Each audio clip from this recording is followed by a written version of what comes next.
know if you guys can see that, but it says 5:30 in the AM, Saturday morning, Las Vegas time here.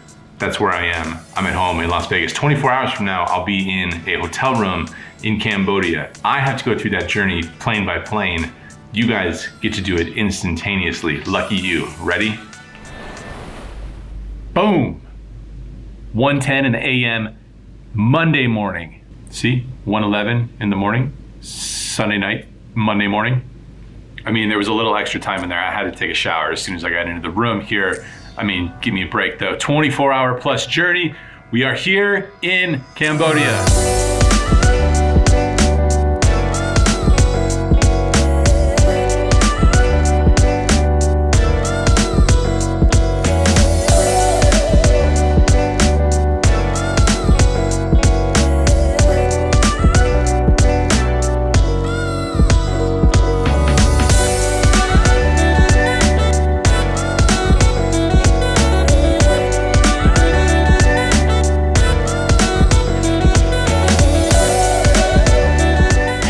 From what amounts to be, I guess the first full day of a 9-night stay in Phnom Penh, Cambodia, Naga World Hotel, where we're gonna be playing poker tournaments and just exploring everything that there is to see here.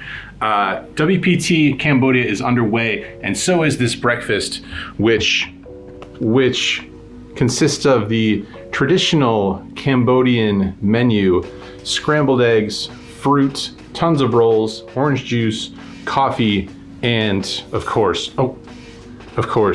cocoa pebbles. Starting the day off with a healthy meal is of course key.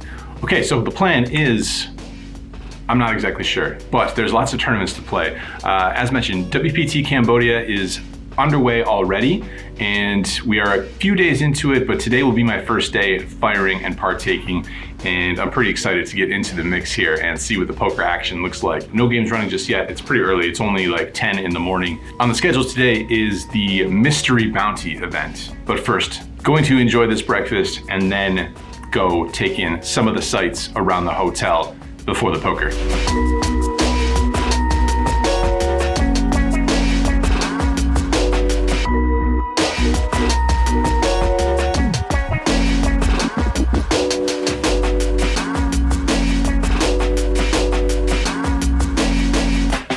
Hey guys, the theme of the trip is very much going to be explorations, and after a bit of exploring, I have discovered the tournament and probably cash game area of the WPT Cambodia stop here at Naga World Casino.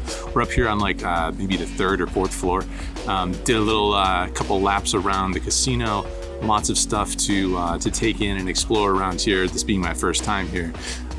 Today in the tournaments, as far as tournaments go, Mystery Bounty, $550 buy-in, Flight 1A and 1B. The fields will play down to the money. In the money portion of the tournament will happen tomorrow. That'll be day 2, where I assume the bounties and stuff will be available to be won. Mystery Bounty events, always fun. I'm gonna get in there in the mix. $550, day 1A. There's also like lots of little like food and beer stations around here, so might take the occasional break to enjoy those as well.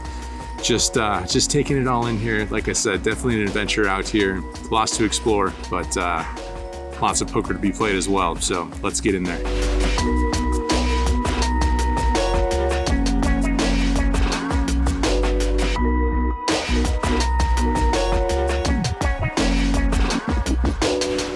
All right guys, some tournament hands coming at you from the $550 Mystery Bounty event, 200, 300 with a 300 big blind ante. All these levels, right from the beginning, they have the big blind ante. So when I say 200, 300, and whatever other level, you can just assume that the big blind ante is that same amount as the big blind. In this hand, we open queens, pocket queens, queen of spades, queen of hearts, up to 800 in that 200, 300 level, raising up from early position and get 3 callers. Flop comes jack, 6-4, all clubs. I think multi-way here in early position.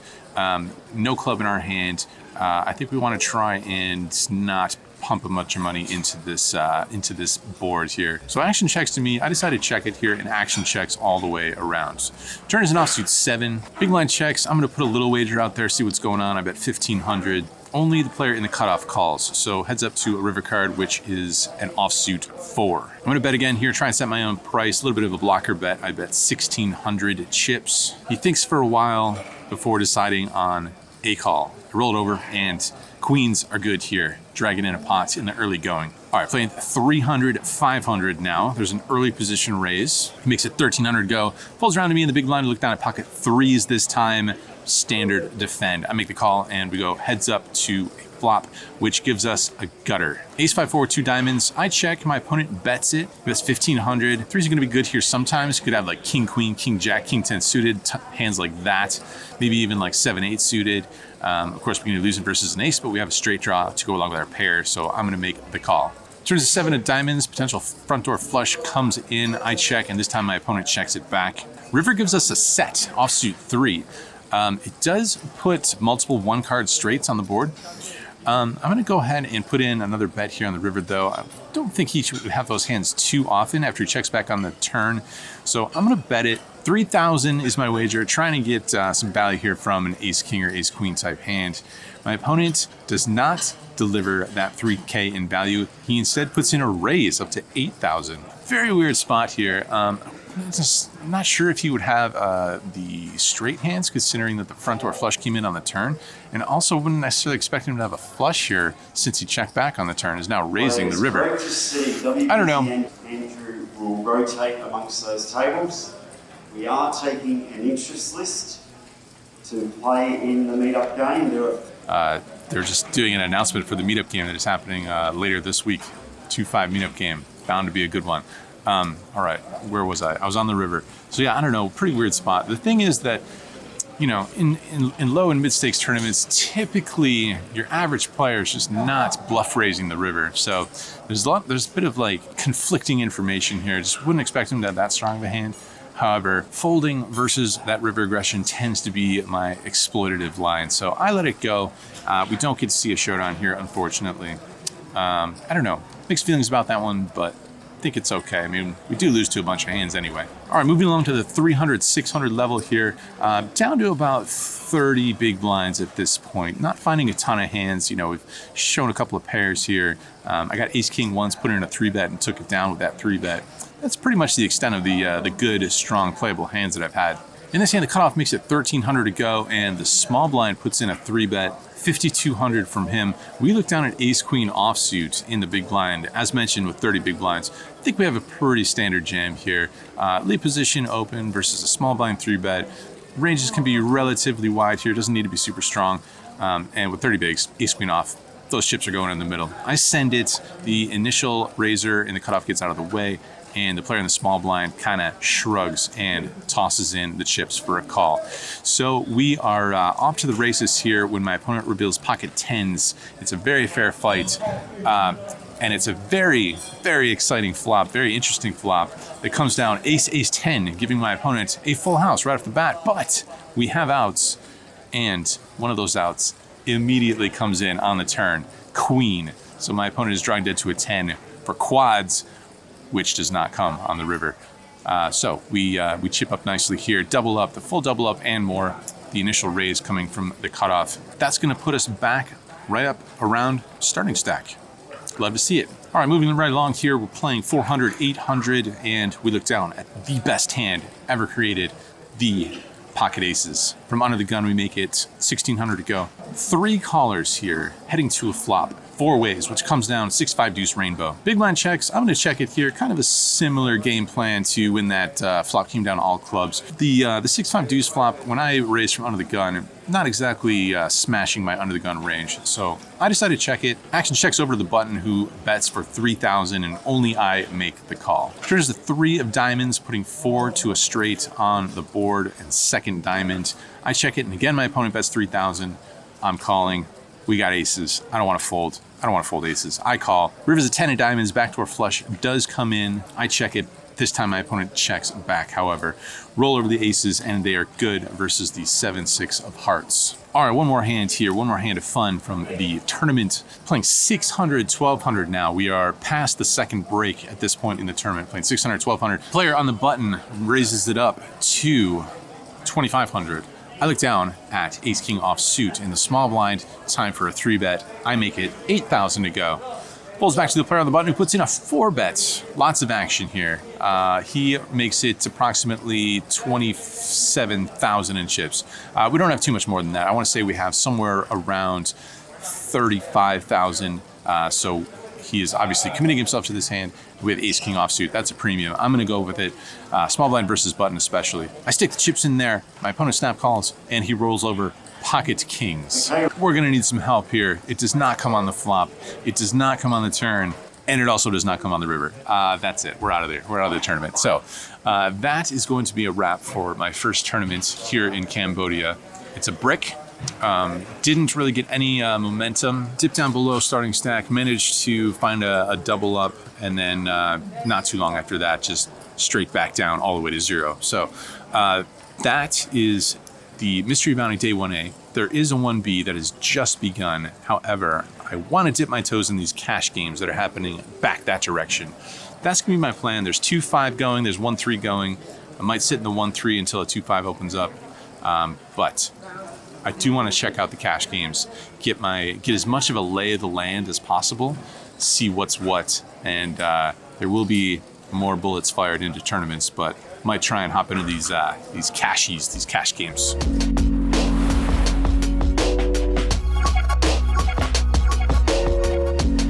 Hanging out in what is essentially the lobby bar here at Naga World Hotel and Casino. Found myself one of the local brews here in Cambodia.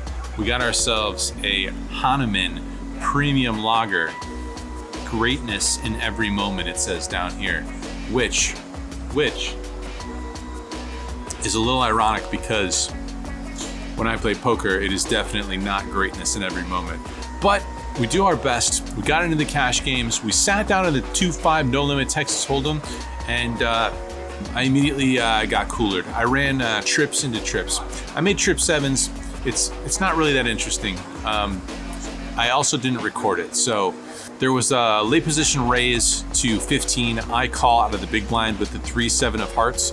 I just mentioned how not exactly greatness in every moment. I think I can fold the 3-7 of hearts, but I was very excited to sit down at a cash game here in Cambodia and see some hands and see some flops. So I did call the $15. The flop came down ace 7 deuce with 2 spades. I check, my opponent bets another $15.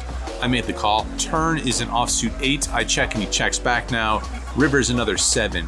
I lead out here for, I think, $40, and my opponent quickly raises to $220. Not feeling great about that, but I have trips, so I call, and I lose to Queen 7 of diamonds. So yeah, not really that interesting, but I mentioned I really wanted to get the lay of the lands here, find out what was happening in these different games, in these tournaments, in these cash games, and everywhere and in between. And I decided to go check out the Pot Limit Omaha game after that. 2-5 PLO, and once again, keeping with the theme of not so much greatness in every moment, here's a hand that I played not so great in the PLO. The $10 button straddle is on, and we look down at Queen 8-7 Rainbow. We are in the big blind in this hand. I go ahead and complete for the $10. There's a couple calls, and the player on the button on that button straddle pots it up. I think I should fold the Queen 8-7 Rainbow, no suits. Not a great hand, especially out of position, but once again, Andrew, who's excited to play some hands and see some flops, makes the call.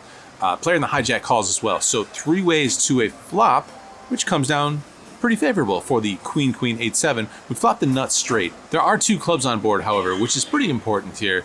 I decide to go ahead and lead out, which I don't think is, I don't think it's terrible. I don't think it's a terrible play.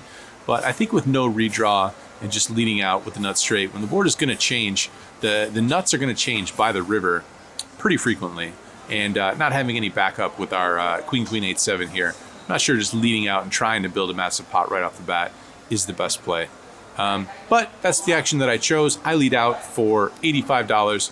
The player in between, the hijack, makes the call and the button gets out of the way. So heads up to a turn card, which pairs the board, offsuit 5. As you can see right away, we no longer have the nuts. I check it here, and my opponent checks it back. River's an offsuit ace. and I am still going to check it here because I'm not sure there's value to be gotten. We could try and target like a worse straight, perhaps. But I think we probably want to go into bluff catch mode. So I check it, and my opponent does put out a bet. Bet's $180 here. I think as played, after the turn checks through and the river doesn't change anything further, no clubs come in, I think we have to make the call here with the nut straight. I do make the call, and my opponent does not have a full house. He has quads.